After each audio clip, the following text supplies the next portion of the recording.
Hey, what's going on, guys? I'm rating all of the Guardians of the Galaxy Lego sets. Like boom, boom, boom, boom, boom, and boom. So firstly, we have this one. The headquarters. It's got Star-Lord and Groot.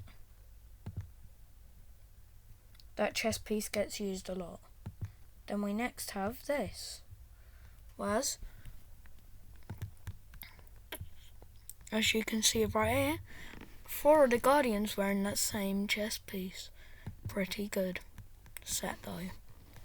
Rocket wearing the same piece again. Pretty good, but yeah.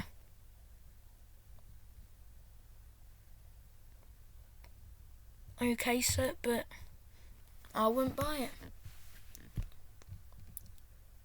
Okay set, but what does that say?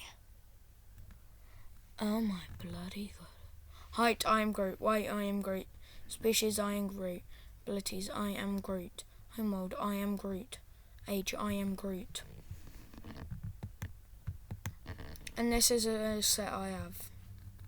It's pretty good. But Rocket's just, yeah, he's not that good of a figure. Bye.